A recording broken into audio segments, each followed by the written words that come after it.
Bagaimana cara meluruskan niat sebelum melakukan sesuatu, setelah melakukan sesuatu. Nah, jadi Ibnul Qayyim rahimahullahu ta'ala menjelaskan tentang bagaimana kita ikhlas dalam berniat. Sebenarnya yang mengganggu kita dalam niat kita itu dua. Riya, ingin pujian manusia, atau dunia. Dua nih. Maka bagaimana kita menjaga niat kita agar lillahi ta'ala. Tadi sempat ana singgung bahwasanya dua-duanya ini Allah yang memiliki. Pujian tadi, pujian Allah yang berguna buatmu. Kepingin harta dunia, mintanya sama Allah.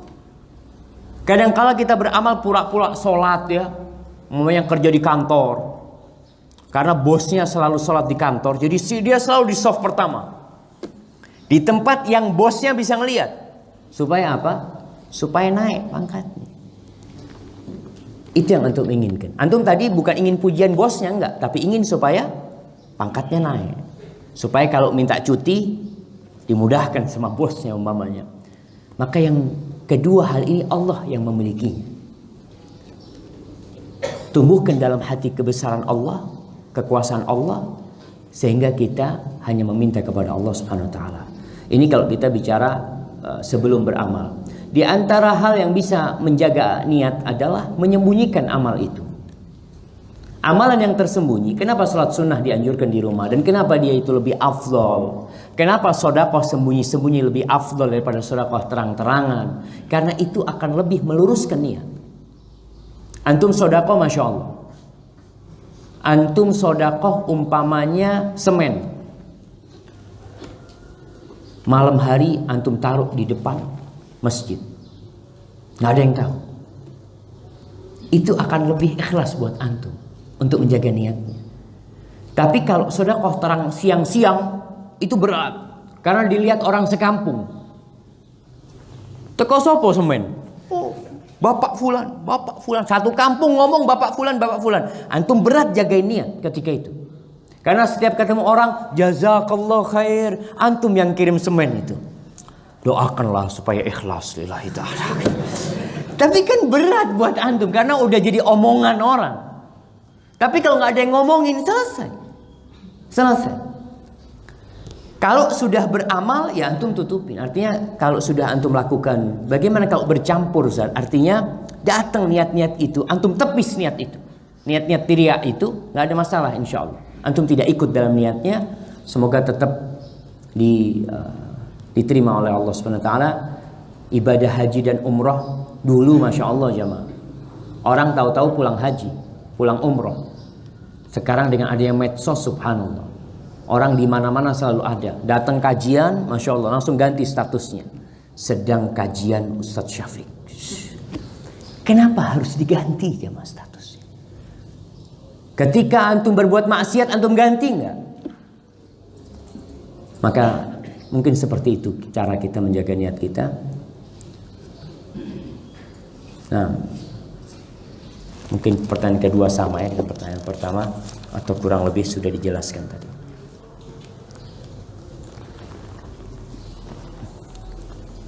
Assalamualaikum Ustaz, gimana sikap kita jika terjadi perbedaan pendapat masalah muamalah riba antara ustadz?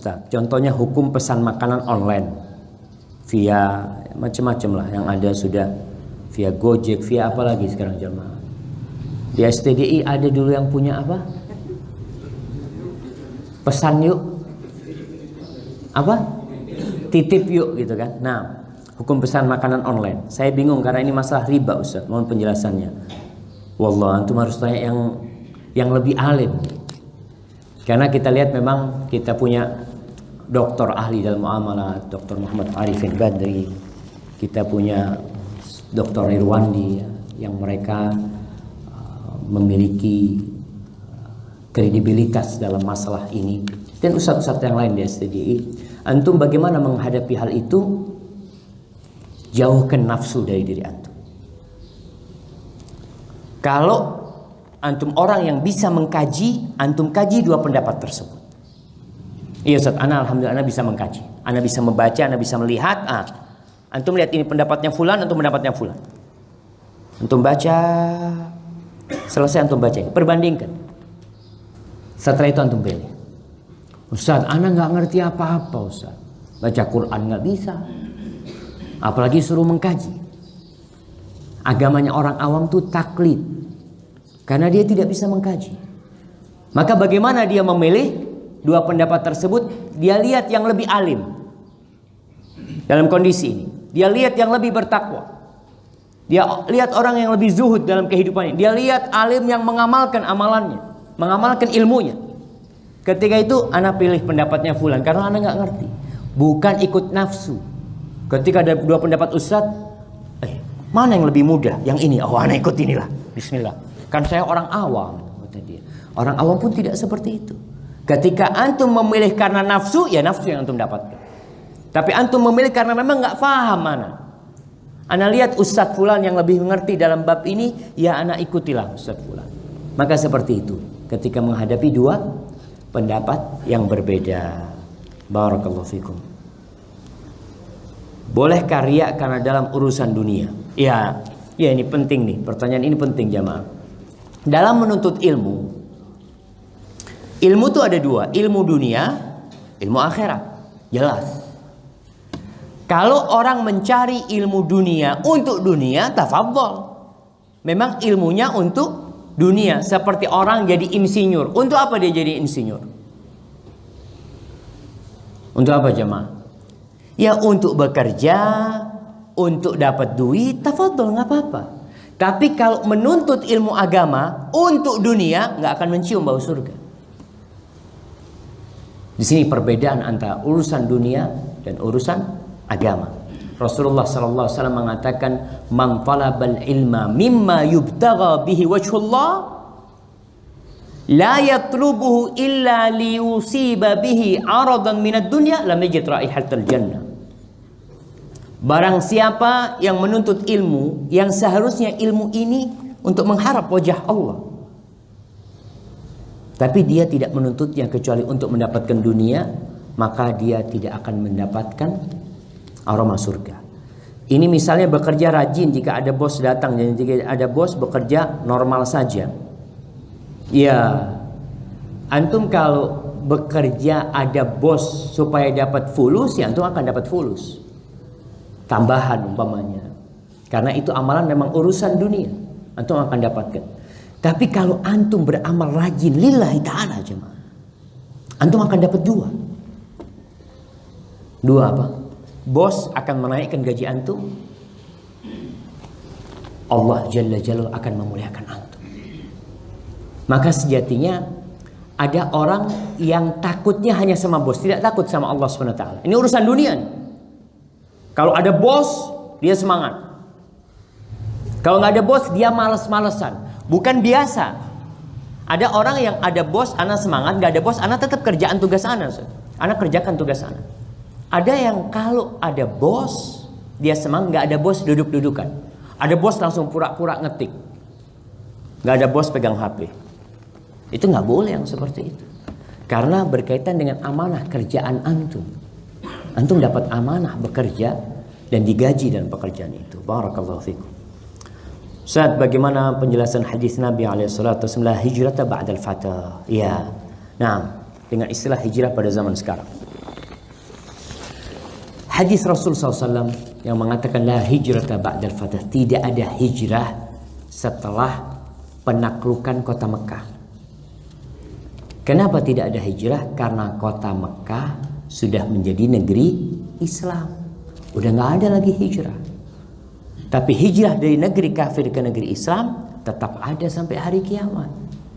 Jadi berkaitan dengan la hijrah ba'dal fatah adalah hijrah dari kota Mekah. Karena fatah itu penaklukan Mekah maksudnya. Tidak ada hijrah dari kota Mekah yang sudah jadi negeri Islam ke kota Madinah. Nggak ada.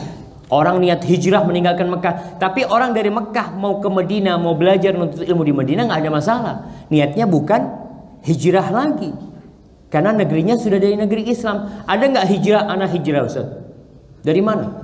Dari Surabaya ke Jember Ustaz. Ya, bukan hijrah lah. Sama-sama Surabaya Jember, sama-sama alhamdulillah negeri ini bisa menegakkan syariat Allah Subhanahu wa taala. Jadi maksud tidak ada hijrah setelah fatah adalah setelah penaklukan kota Mekah. Barakallahu fikum. Bagaimana bisakah kita menggabungkan niat misalnya sholat sunnah qabliyah dengan sholat sunnah wudu atau seperti sedekah dan zakat? Jazakallah khair. Tapi berkaitan dengan sholat sunnah ini, ada sholat sunnah yang niatnya tidak harus spesifik. Contohnya apa? Sholat sunnah wudu. Kok habis wudu sholat sunnah mutlak itu udah dapat tuh. Masuk masjid niatnya sholat qabliyah, dapat itu tahiyatul masjid secara otomatis. Jadi kalau umpamanya tadi kan sholat sunnah qabliyah dengan sholat sunnah wudu, ketika antum datang ke masjid, antum niatkan qabliyah dan antum setelah wudu, antum niat sholat sunnah setelah wudu, antum akan dapatkan pahala tersebut walaupun tadi sholat sunnah qabliyah yang antum lakukan. Insya Allah antum akan dapatkan hal itu. Jadi memang boleh menggabungkan niat dalam beberapa amalan sunnah jemaah. Tapi beberapa amalan para ulama mengatakan nggak boleh. Umpamanya antum ketinggalan qabliyah subuh, lalu antum qadha qabliyah subuh di waktu duha, boleh nggak antum gabungkan niat qabliyah subuh sama niat sholat duha? Nggak boleh, karena ada beda waktu pelaksanaannya jemaah. Qabliyah subuh itu waktunya tadi, sekarang antum lakukan di waktu duha karena antum ketinggalan. Jadi nggak bisa digantikan atau digabungkan niatnya. Taib, yang bisa digabungkan hari Senin, antum niat puasa hari Senin dan hari Senin itu kebetulan hari Arafah umpamanya, bertepatan dengan hari Arafah, antum akan dapat pahala tersebut. Gimana Ustaz sekarang mengqadha di hari Senin? Dapat nggak pahala puasa sunnah hari Senin? Nggak dapat pahala puasa sunnah hari Senin, tapi antum dapat keutamaan hari Senin. Apa keutamaan hari Senin? Amalan diangkat pada waktu hari itu. Antum puasa nggak puasa, hari Senin itu amalan diangkat. Dengan antum berpuasa, amalan antum diangkat dalam kondisi antum berpuasa, walaupun puasanya puasa wajib. Barakallahu fikum. Tapi berkaitan dengan sedekah dan zakat nggak bisa digabungkan. Zakat karena wajib 2,5%. Kecuali zakatnya antum lebih. Zakatnya 5%, berarti yang 2,5% itu keluar dari kewajiban dan itu jadi sunnah buat antum. Barakallahu fikum. Apakah boleh meniatkan sampai 3 niat dalam satu ibadah supaya tambah pahala kita? Ada amalan-amalan yang boleh kita niatkan seperti tadi, menggabungkan beberapa niat. Tafadhol, antum niatkan. Oke.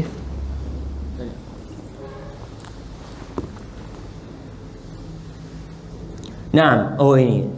Apa perbedaan an-niyah dengan ham? Iya.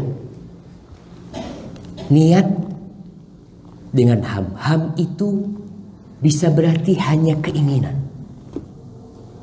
Tapi bisa bermakna itulah niat.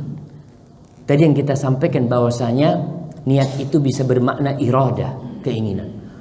Memaksudkan sesuatu. Walaupun sebagian ulama membedakannya dengan ham yang kadang-kala hanya, gimana Ustaz kalau hanya lewat di hati? Umpamanya lewat di hati kepingin sedekah, tapi hanya lewat keinginan itu. Tapi ada orang yang sudah memang kepingin sedekah dan dia kepingin berbuat. Berbeda nggak? Tentunya berbeda. Kondisi hamnya itu berbeda. Kondisi keinginan orang itu ada keinginan yang kuat, ada keinginan yang masih ringan, seperti orang kadang-kala kau kepingin haji kata dia. Iya kepingin haji Ustaz. Siapa yang tidak kepingin haji? Taib. Ada orang kepingin haji, kau kepingin haji. Naam Ustaz, ini lagi bikin paspor. Sama-sama ingin berangkat haji. Yang satu masih ham, yang satu bikin paspor. Sudah daftar? Belum Ustaz. Paling nggak punya paspor dulu lah. Jadi ada perbedaan di antara ham dan niat dari sisi kekuatan keinginan itu sendiri. Hadza wallahu a'lam bishawab. Itu yang bisa kita kaji pada kesempatan kali ini. Semoga mendorong kita untuk memperbaiki amalan kita, dan semoga kehadiran kita lillahi ta'ala dan amalan kita juga ikhlas lillahi ta'ala. Subhanakallahumma wa bihamdika asyhadu an la ilaha illa anta astaghfiruka wa atubu ilaik. Wassalamualaikum warahmatullahi wabarakatuh.